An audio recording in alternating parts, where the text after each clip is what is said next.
Fish में respiration जो है वो पढ़नी है। अब जैसा कि बेटा मैंने कल भी बताया था, रेस्पायरेशन का मतलब होता है गैशियस एक्सचेंज। और गैशियस एक्सचेंज जब हम किसी भी ऑर्गेनिज्म के अंदर पढ़ते हैं, जैसे बेटा आज हमने फिश के अंदर गैशियस एक्सचेंज पढ़नी है, तो इसका मतलब बेटा ये है कि हमने ये देखना है कि जी लेट से अगर हमारे पास ये एक फ़िश है, तो हमने ये देखना है कि जी बाहर से, अब बाहर वाटर मौजूद है, तो हमने देखना है कि बाहर से वाटर से ऑक्सीजन फ़िश की बॉडी में कैसे एंटर होगी और फ़िश की बॉडी से कार्बन डाइऑक्साइड जो है वो बाहर कैसे जाएगी। क्योंकि गैशियस एक्सचेंज का मतलब होता है कि ऑक्सीजन बॉडी में एंटर कैसे होती है और कार्बन डाइऑक्साइड बॉडी से बाहर कैसे जाती है। सो आज हम फ़िश के अंदर रेस्पायरेशन जो है वो डिस्कस करेंगे। अच्छा जी, अब पहला सवाल ये पैदा होता है कि फ़िश के अंदर जो रेस्पायरेशन है वो कैसे होगी, किस बॉडी पार्ट की मदद से होगी। तो बेटा याद रखना आपने कि फ़िश के अंदर जो रेस्पायरेशन है वो गिल्स की मदद से होती है। गिल्स की मदद से होती है। फ़िश में जो रेस्पायरेशन है बेटा वो गिल्स की मदद से होती है। और जो गिल्स होते हैं फ़िश के अंदर, जो गिल्स की जो तादाद होती है, ये 4 भी हो सकती है और ये तादाद जो है वो 5 भी हो सकती है। और याद रखिएगा ये पेयर्स की फॉर्म में होती है। अच्छा, पेयर से क्या मुराद है, पहले तो ज़रा आप ये फ़िश की ज़रा इसको डायग्राम को ज़रा देखें। ये हमारे पास लेट से हमारे पास एक फ़िश है। अब फ़िश जो है ना, इसकी बॉडी को हम 3 पार्ट्स के अंदर जो है वो डिवाइड करते हैं। जैसा कि यहाँ पर आप देखिए, ये मैंने इसको यहाँ पे डिवाइड किया हुआ है, तो हमारे पास 3 पार्ट्स हैं। ये जो पार्ट है इसको हम कहते हैं हेड पार्ट है, इसको हम ट्रंक कहते हैं, और ये जो वाला पार्ट है इसको हम टेल कहते हैं। तो फ़िश के 3 पार्ट्स होते हैं और हम कह रहे हैं कि फ़िश के अंदर जो है वो रेस्पायरेशन गिल्स की मदद से होती है। तो बेटा ये गिल्स कहाँ पे पाए जाते हैं, तो ये गिल्स जो है ना, ये हेड, और जहाँ पे हेड और ट्रंक आपस में मिलते हैं इसको आप जंक्शन कहते हैं। तो जहाँ पे हेड और ट्रंक आपस में मिलते हैं, इसके जंक्शन पर, इस जगह पर गिल्स जो हैं वो मौजूद होते हैं। अगर आप बेटा इन लाइनों को ज़रा काउंट करें, एक लाइन से मुराद एक गिल है, तो यहाँ पे मैंने बेटा 5 गिल्स बनाए हैं। अब ये एक साइड के हमें नज़र आ रहे हैं, इसी तरह 5 गिल्स जो हैं ये इस फिश के अंदर जो है वो दूसरी साइड पर भी जो है वो मौजूद होंगे। तो ये बन जाएंगे 5 pairs of gills that are present on either side of the body, जो बॉडी की दोनों साइडों पर जो है वो मौजूद होंगे। अगर मैं यहाँ पे 4 गिल्स बनाता तो 4 ही दूसरी साइड पर भी थे। तो इसीलिए बेटा हमने यहाँ पे लिखा है कि फ़िश के अंदर जो रेस्पायरेशन है वो गिल्स की मदद से होती है। और ये जो गिल्स होते हैं आमतौर पर बेटा, जो गिल्स की जो तादाद होती है ना, वो 4 से 5 होती है पेयर्स की फॉर्म में, क्योंकि बॉडी के दोनों साइडों पर गिल्स जो हैं वो मौजूद होते हैं।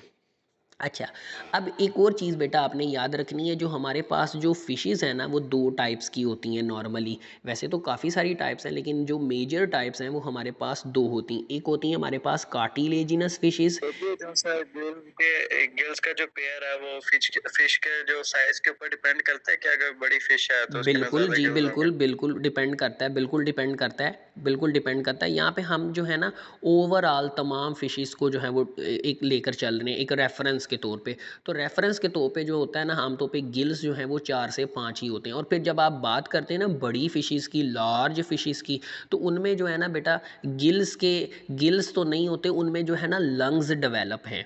ज़्यादातर जो लार्ज फ़िशेज़ हैं उनके अंदर रेस्पायरेशन के लिए लंग्स मौजूद होते हैं।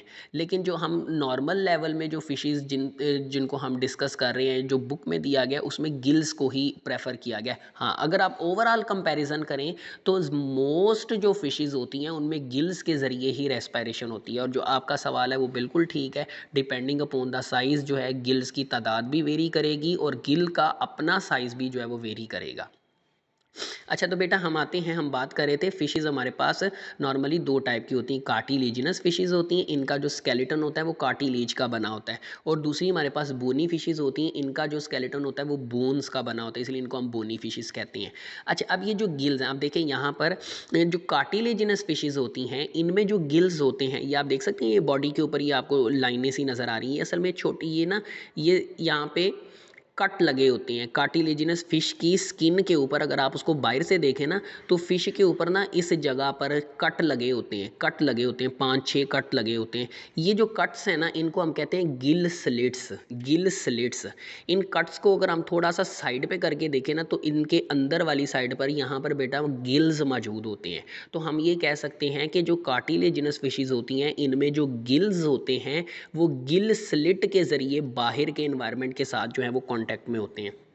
और बेटा जब हम बात करते हैं बोनी फिशेस की, तो बोनी फिशेस में सिर्फ एक ही यहाँ पर बड़ा सा कट होता है, इसको कहते हैं अपर कुलम, अपर कुलम। अगर हम इस कट को बेटा थोड़ा सा खींच कर जो है वो ना साइड पर करें ना, तो इसके अंदर जो है ना, अंदर वाली साइड पर हमें एक चैम्बर सा नज़र आएगा, एक कैविटी सी नज़र आएगी, इसको कहते हैं ब्रोंकियल कैविटी।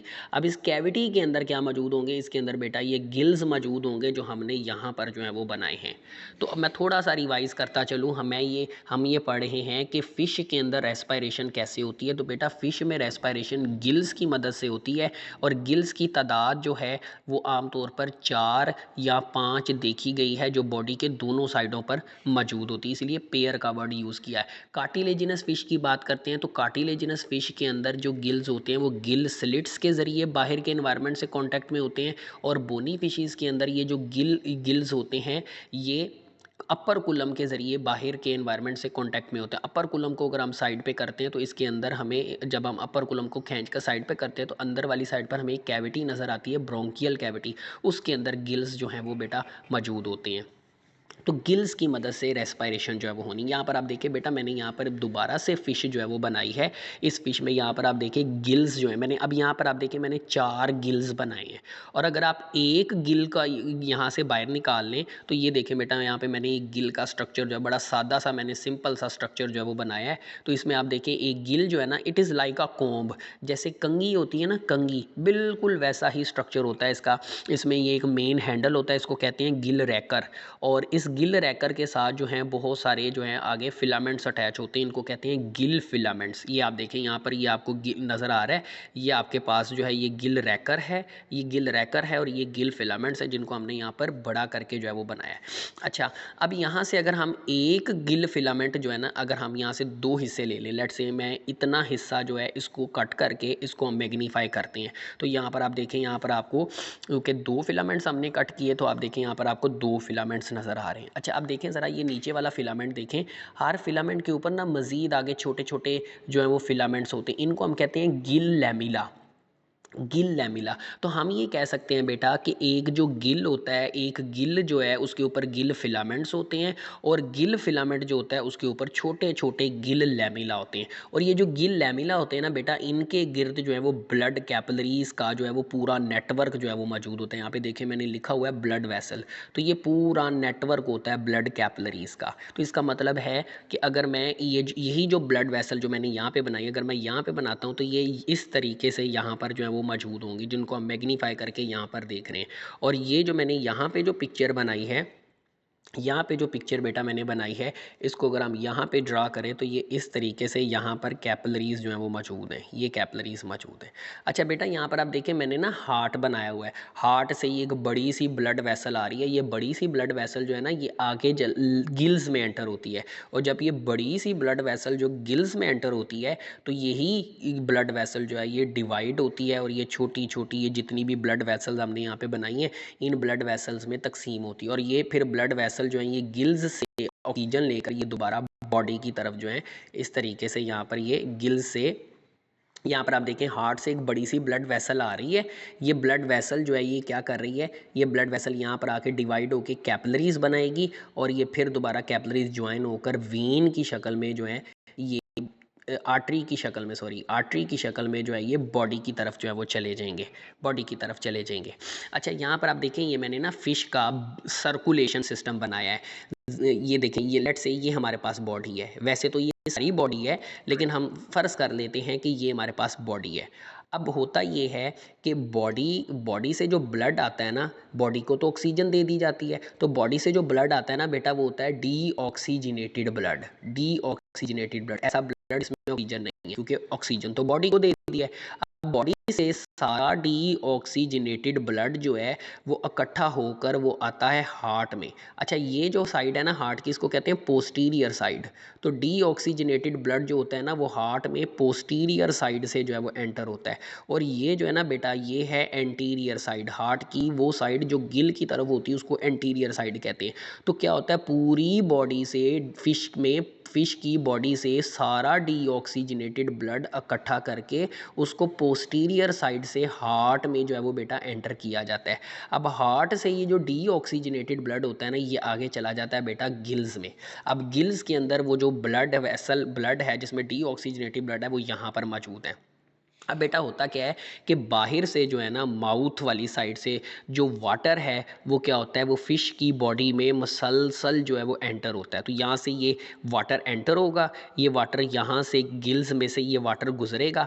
जब वाटर गिल्स में से गुजरेगा तो क्या होगा, यहाँ पर होगा बेटा गैशियस एक्सचेंज। यही तो हमने पढ़ा कि फ़िश में जो गैशियस एक्सचेंज होता है वो फिश गिल्स की मदद से होता है। तो जब वाटर बेटा यहाँ पर गिल्स में से गुजरेगा तो गिल्स क्या करेंगे, गिल्स जो हैं इनमें जो वाटर के अंदर जो ऑक्सीजन होगी, वाटर के अंदर जो ऑक्सीजन होगी वो ब्लड में चली जाएगी। ठीक है, अब देखें यहाँ पर लेट से अगर मैं यहाँ पे बनाता हूँ, अब यहाँ से वाटर जो है वो गुजर रहा है, अब ये वाटर पास कर रहा है, अब वाटर के अंदर ऑक्सीजन है, तो वाटर के अंदर जो ऑक्सीजन होगी वो ब्लड में चली जाएगी और ब्लड में जो कार्बन डाइऑक्साइड होगी बेटा वो आ जाएगी ब्लड में। तो यहाँ पर होगा गैशियस एक्सचेंज। जब ब्लड गिल्स में से गुजरेगा, जब ब्लड गिल्स में से गुजरेगा तो ब्लड में सॉरी वाटर जब गिल्स में से गुजरेगा तो वाटर में मौजूद ऑक्सीजन ब्लड में चली जाएगी और ब्लड के अंदर मौजूद कार्बन डाइऑक्साइड जो है वो किस में आ जाएगी, वो वाटर के अंदर आ जाएगी। अब वो वाटर जिसमें कार्बन डाइऑक्साइड मौजूद होगी वो यहाँ से बाहर चला जाएगा, क्योंकि हमने देखा कार्टिलेजिनस फिश में भी यहाँ पे कट लगे होते हैं और बोनी फिश में भी यहाँ पे कट लगा होता है। तो यहाँ से वाटर जो होता है ना वो बाहर निकल जाता है। अब हुआ क्या कि वाटर तो यहाँ से गुजर गया लेकिन गिल्स ने क्या किया, ऑक्सीजन को ब्लड में शामिल कर दिया। अब यहाँ से जो ब्लड गिल्स से आगे जाना है ये कौन सा ब्लड होगा बेटा, ये होगा ऑक्सीजनेटेड ब्लड। अब ये ऑक्सीजनेटेड ब्लड गिल्स से जाएगा बॉडी की तरफ, जाके पूरी बॉडी को क्या करेगा, ऑक्सीजन जो है वो सप्लाई कर देगा। अब जाहिर सी बात है जब ब्लड बॉडी को ऑक्सीजन सप्लाई करेगा तो ये दोबारा किस में कन्वर्ट हो जाएगा बेटा, डीऑक्सीजनेटेड ब्लड में। तो ये डीऑक्सीजनेटेड ब्लड फिर हार्ट में आएगा, हार्ट से डीऑक्सीजनेटेड ब्लड गिल्स में जाएगा। अब गिल्स में से वाटर गुजर रहा होगा, वाटर से गिल्स क्या करेंगे, गिल्स के अंदर मौजूद जो ब्लड कैपलरीज होंगी वो वाटर के साथ जो है वो गैशियस एक्सचेंज कर लेंगी, वाटर से ऑक्सीजन ब्लड में आ जाएगी, ब्लड से कार्बन डाइऑक्साइड जो है वो वाटर में चली जाएगी और वाटर जो है वो यहाँ से बाहर निकल जाएगा। गिल स्लिट कार्टिलेजिनस फिश होगी तो गिल स्लिट्स के ज़रिए और बोनी फिश होगी तो अपर कुलम के ज़रिए बाहर चला जाएगा। और यूँ जब ब्लड के अंदर ऑक्सीजन आ जाएगी वो ऑक्सीजनेटेड ब्लड पूरा बॉडी में चला जाएगा। अच्छा, अब ज़रा गौर करें तो इस पूरे प्रोसेस में हार्ट में से सिर्फ एक ही टाइप का ब्लड गुजरा है और वो है डीऑक्सीजनेटेड ब्लड। तो ये बेटा आपने याद रखना है, हमने चैप्टर नंबर 14 में भी पढ़ना है, हार्ट में से सिर्फ डीऑक्सीजनेटेड ब्लड ही जो है वो गुजरता है। ठीक है, और एक ही डायरेक्शन में गुजरता है। इसीलिए हम कहते हैं कि जो फिश का जो हार्ट होता है ना ये सिंगल सर्किट के तौर पर काम करता है। सिंगल सर्किट, सिंगल सर्किट का मतलब है इसमें से सिर्फ एक टाइप का ही ब्लड गुजरता है और एक ही डायरेक्शन में गुजरता है। ठीक है, तो इस तरीके से बेटा जो है वो रेस्पिरेशन होती है फ़िश के अंदर। मैं आपकी जो अटेंडेंस है वो ले रहा हूँ, अगर